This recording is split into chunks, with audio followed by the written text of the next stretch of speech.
Hey guys, Chris and Amber here with Mike, my cameraman, and hello. This is my Dark Avengers comic book review. First off, want to say, please excuse the way my voice sounds and the way my nose sounds. Apparently, either I have allergies, a cold, sore throat, or a combination of all three. But you guys know how I feel about comic books and my reviews. And I love all you guys out there, so I basically can't go a week without doing my comic book reviews. And Amber has a book this week, and I got a bunch of stuff. Oh yes, that's right, you do have a couple.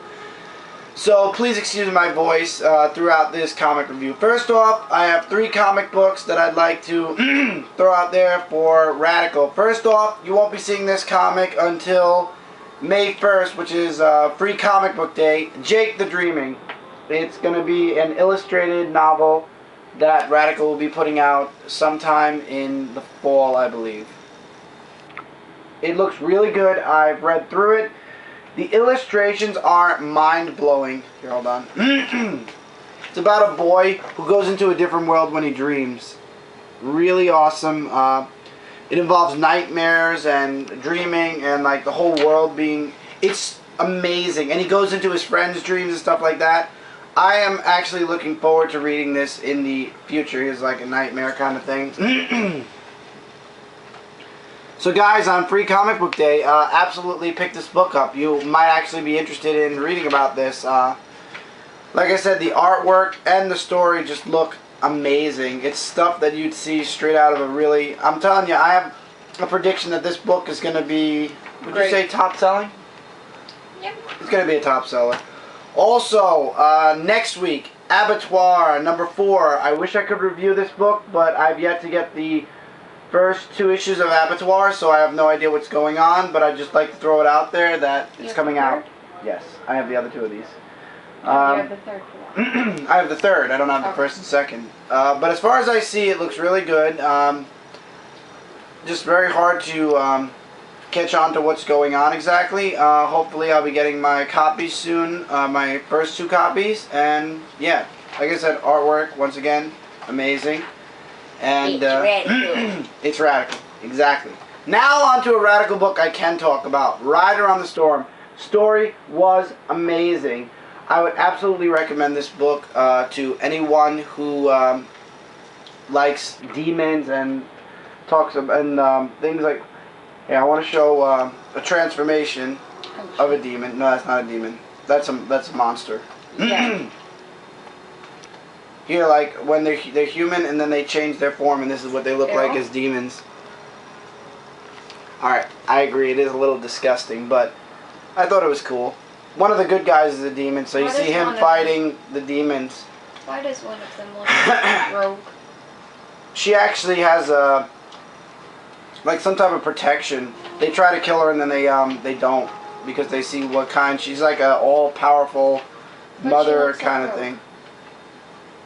That's the bad guy though. I'm talking about the... She's talking about her. She's one of the opposing people in this comic. But the artwork, like I said, is amazing. The storyline was absolutely second to none. Oh, it turns out she's an heir. She's the heir to this person. The girl with the brown hair was like an heir. And, okay, this book was absolutely amazing. I would absolutely recommend Ryder on the Storm and Driver for the Dead. You could pick this up. This is coming out actually next week along with Abattoir number 4, I believe. Abattoir is coming out next week. I know I saw this for next week because I was going through the list from Midtown. Absolutely pick this up, guys. You will not be sorry. The story was amazing. Go back and get the other 2 issues. Okay, now. Don't mind me, like I said, I'm going to be taking little drink breaks. On to these comics, which were released on April 13th, 2011. First off, Boom Studios, Starborn number 5. In this issue, they are now in the demon, and they are leaving Earth. And they're escaping the Hive and everybody else that's after Benjamin. And it turns out they finally, well, before that, the Hive and everybody else find out that there were other beacons on Earth, so there might be more people like Benjamin on the Earth. and they actually find a spaceship that was there 70 years ago, whereas Benjamin was on Earth only for 25 years.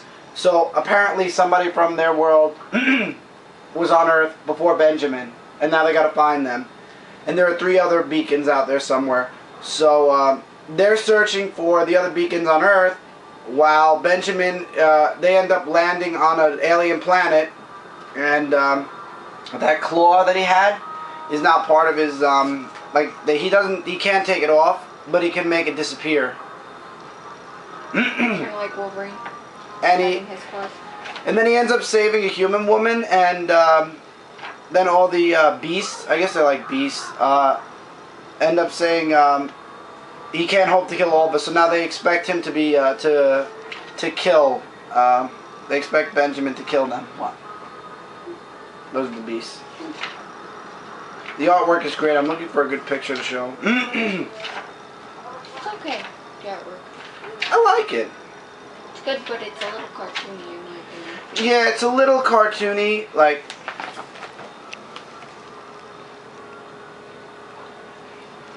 But it's pretty good, and I like the cover bees. I don't know why, but I like the cover bees. Oh, Planet of the Apes. You like the cover bees.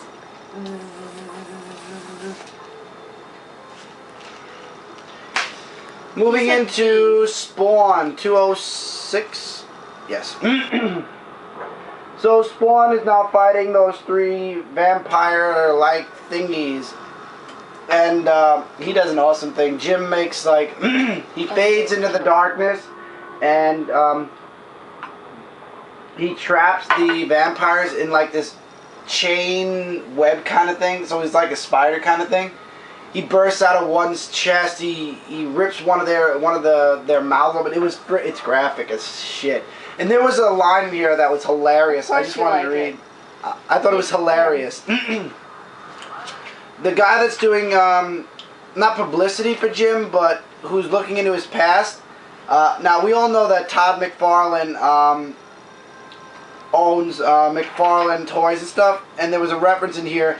All the way at the bottom, he's talking about all the people that want him to be sponsored, and he comes over here, and the last company says, and some company called McFarlane Toys, and then the woman goes, never heard of them. He goes, me either, that's why I blew them off. I told them I wasn't interested in cheap plastic crap. You know a writer's good when he makes fun of his own figures. That was hilarious. And then in the end, Twitch actually goes to where Spawn is. Twitch. Yeah, his name is Twitch. And he's looking for Al, who's the original Spawn. And it turns out he finds Jim instead of Al, and then basically he's like, "Where's Al?" And then Jim's like, "Do you believe in God?" And basically it ends with Twitch pointing a gun at Jim's head. To be continued. Next, Twitch goes up against Spawn. That's going to be very interesting to see. Because I like Twitch. I've liked him from way back in the old Spawn comics. So it's pretty good. The artwork's still pretty dark, but I have no complaints about it, other than the fact that it's a little dark, but still Spawn is holding up pretty good. Pretty awesome, and the cover is great. I like the cover. Now I'm turning it over to Amber, who's doing the last independent for this week, and I apologize again for my voice, but go ahead, Amber. Give me a good rest. Lady Death. Yes, I always get the wraparound covers. I love the wraparound. I'm sorry, I like the dragon. It's really cool. And I guess. Where? Okay. Oh, that dragon. Anyway, in this comic, pretty much what happens is, if you guys can reference back to the last comic that we did on her. Yes. Unfortunately, I didn't get to read it. So how was it? It was pretty good. I gotta go. I gotta read this. You remember the party that she was with? Those guys. Yeah, the people. Yeah. Okay. They made it to the castle, and this demonic guy who can literally kill people with smoke lifts them in the air and kill them. He pretty much attacked them and did a lot of stuff. Anyway, they get brought. 2 of them get brought in front of what's it called? Get brought in front of the guy that they wanted to kill. And when they did that, they decided, you know what, I'm not going to fight you, I'm not going to fight you. And that wolf that was trying to kill her didn't fight her. because he says, I'm not going to fight for some fat guy. Anyway. Yay, fat guys. Yes. Anyway, what it breaks down is the people that were attacking her, and the guy and the wolf person that's trying to kill her. What it breaks down? What's breaking down? Car? The story breaks down. Oh. Anyway, she had to use dark magic in order to kill the king guy, in order to kill the people that she couldn't kill because they were literally already dead and were run by black magic. I know I'm describing it very badly, but there's a guy that's keep talking, I'm just looking. There's a guy that's telling the Death Queen that in order for her to rule the underworld, she has to use an extraordinary amount of power. And the only person who has that power is her. And in order to rule the underworld, she would have to use up all of the power inside of her body.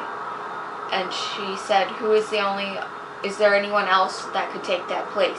He said, no. Well, this guy, I'm sorry. No, not in the underworld. The only person that has the same power similar to yours, but not to the same extent, is Lady Death.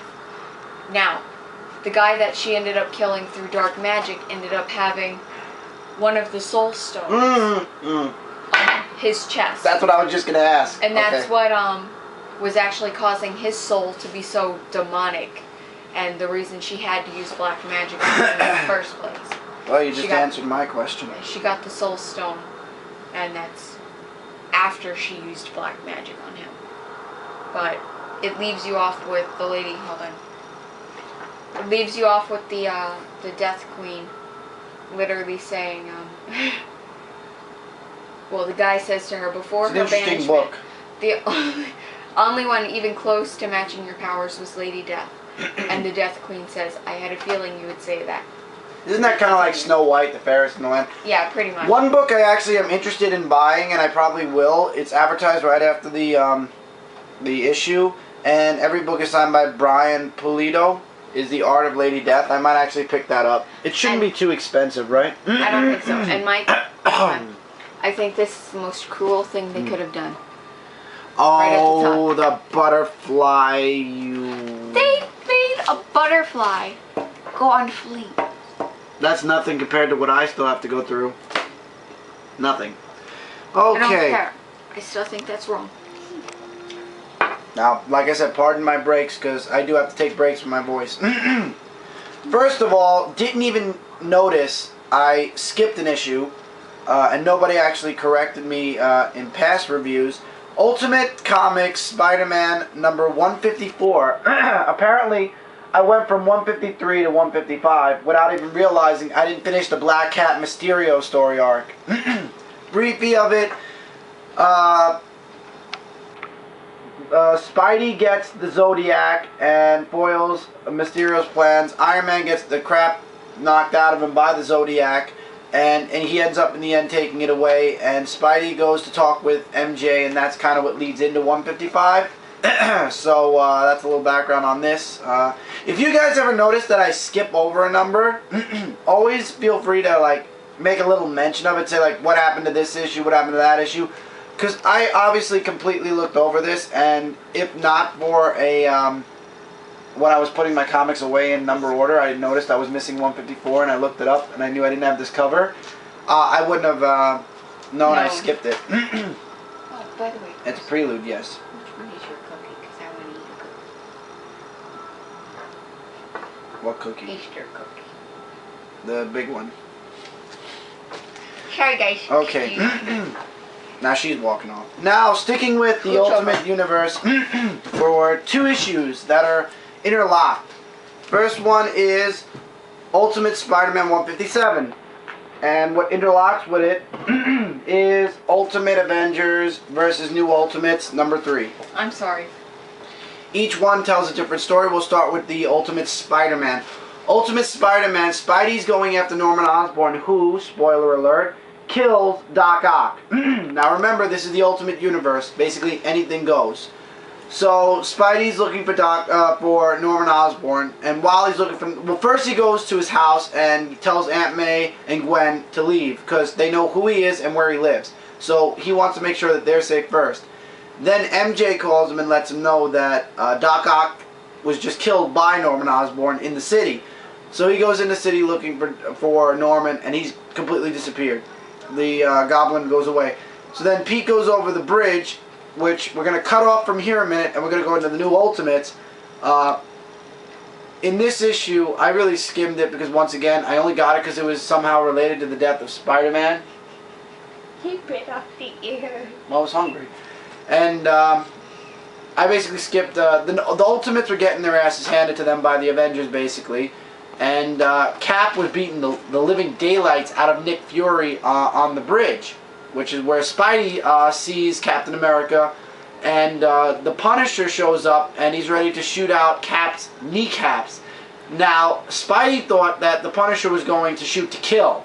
So, in this issue and in this issue, they both basically end at the same point. Spidey gets in the way of the bullet, pushes Cap out of the way, and gets shot. I'll show both pictures, actually, because both stories have different artwork. In the last frame, he gets shot right through the gut. That's the New Avengers, the Ultimate Avengers and New Ultimates. Can I see? Yes, I'll show you in this one. It's the same thing, only a different artist. This artist I like better. And in the end of the Ultimate Spider-Man, there. It's the last page.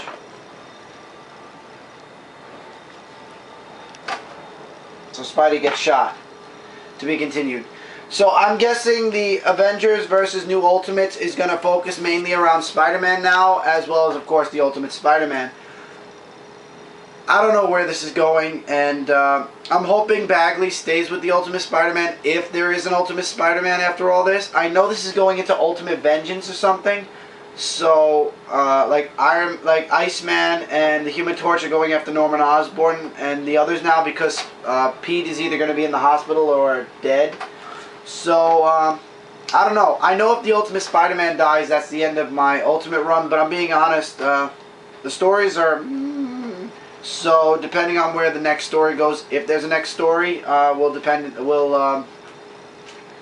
be my deciding factor on whether I drop the entire Ultimate Universe or not. But everybody's dropping the Ultimate Universe now because the stories are outrageous. They killed 90% of the X-Men. They, Ultimate X, forget it. I stopped collecting it because it's so far, it's been so back, like, set back. It's not even funny. And Ultimate Spider-Man, they're doing an injustice. So yeah, another comic I decided to start picking up again, which I shouldn't have picked this one up because I'm kind of in the middle. The New Avengers number 11. Basically, Hand sent the Avengers to a place where Hammer is reforming. These are people that believe Norman Osborn was right, and they want to, and Superior was running it. I don't know who Superior is. I'm sure you guys do. But in the end, basically, the only casualty was Mockingbird, and as Miss Hand is telling Steve Rogers, in walks Hawkeye, and he finds out that it was Mockingbird, who's his wife, and he goes running off into to the hospital. And basically, Hand says, the Avengers aren't going to trust me because they're going to think I let him into a trap, and the Hammer is going to believe that she sent the Avengers to them, so basically she's screwed both ways. And then it ends with this. A third Captain America. A new Captain America shows up. Yes, we don't know who he is, but I'll tell you one thing. It isn't Cap.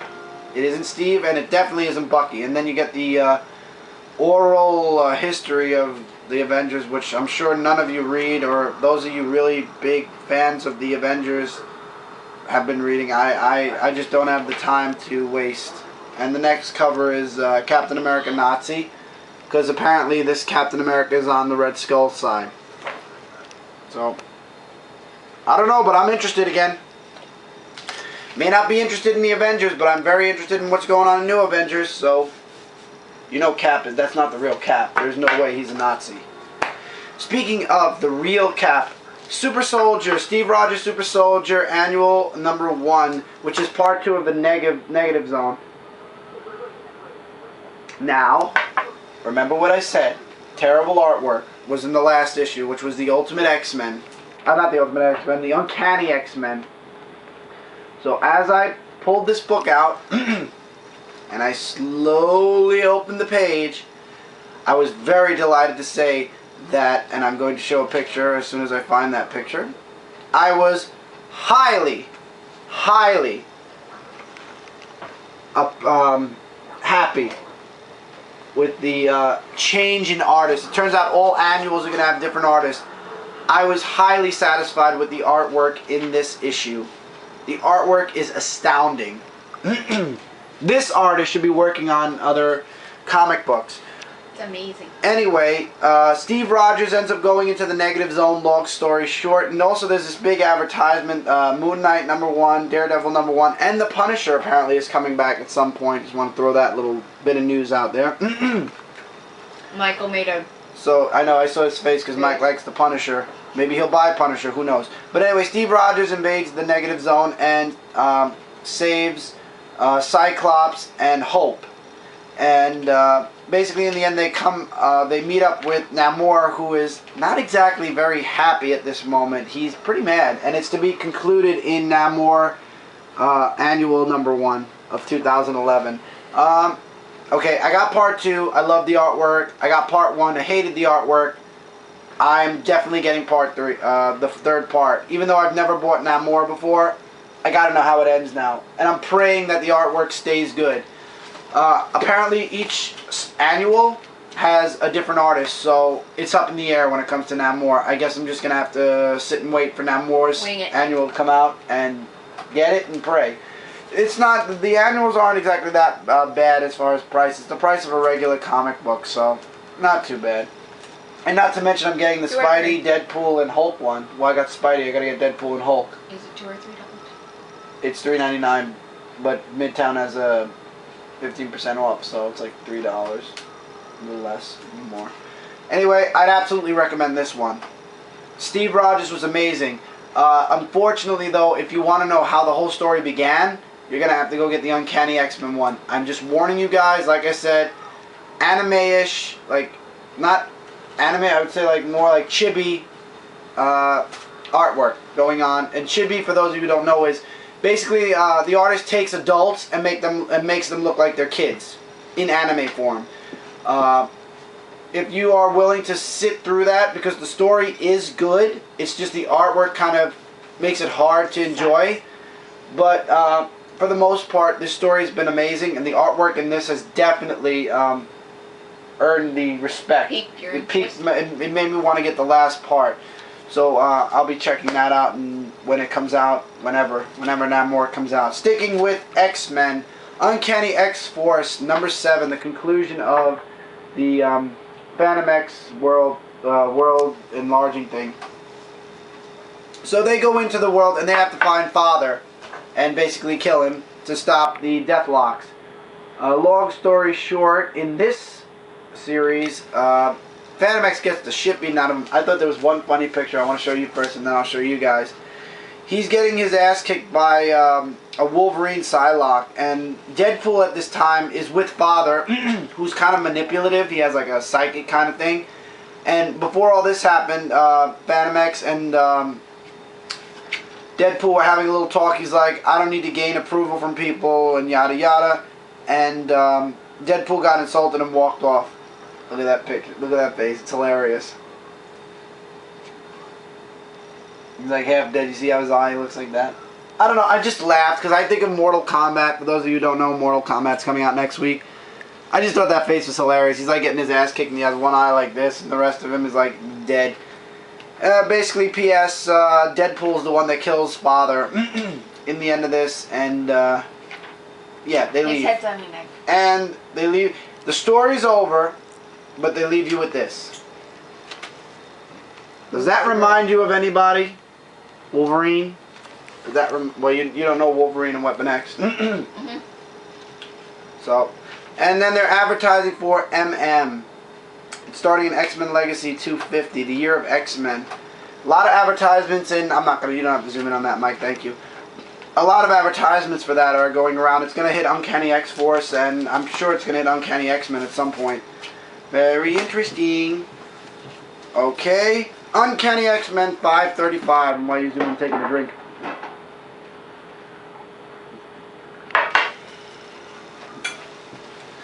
Okay, in this issue we're talking about the Break World. And in the beginning of this issue, it's all about Colossus and Kitty Pryde spending some quality time together finally. And then Namor shows up with a mutant, I forgot what he called it. Basically, it's like a robot in the shape of a seed thing, and it was supposed to protect Atlantis or something, and yet it doesn't work that way. So Namor and Colossus and Kitty take it out. And Kitty, unfortunately, still is stuck in ghost mode or phase mode. Also going on, like as a little side thing, Magneto is still trying to study the bullet that he brought back from space that Kitty Pryde was in, and he wants help with research or something like that. And Scott's like, "Well, we'll discuss it later because then, what's her name? I don't know this woman's name for shit."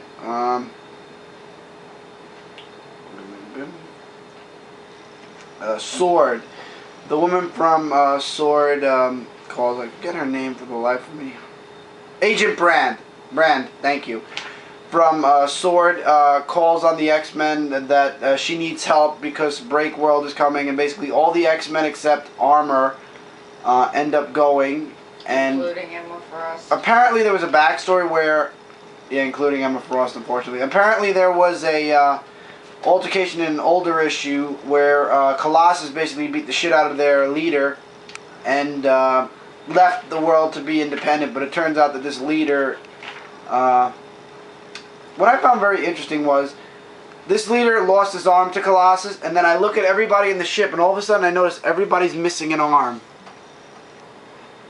Very suspicious. And they're looking for asylum now on Earth. And he basically considers Colossus still the power lord, so to speak. And the next cover basically says something. I don't think they come in peace. I think they're looking to come in pieces.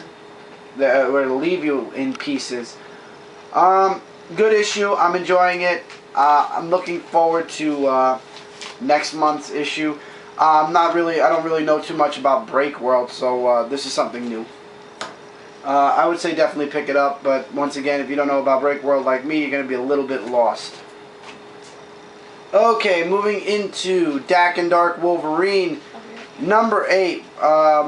This is Collision Part 2, taking place right after, I guess I'm in the bag, taking place right after the events in X-23.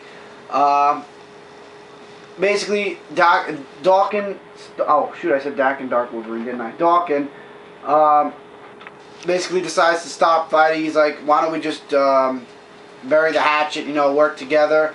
And this doesn't happen. What's on the cover here does not happen. They don't shake hands. Basically... Oh, no. No. You can go ahead. No. She read it, too, because she's an X-23 fan. Good. Okay.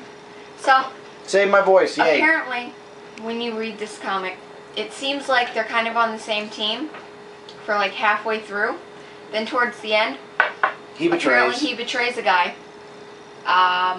Or looks like he betrays the guy. Colcord. His name is Colcord. I just want to give his name. And then the guy, Colcord, ends up putting a syringe into X-23. So in reality, he was really betraying... In reality, he betrays X-23. So they could study her.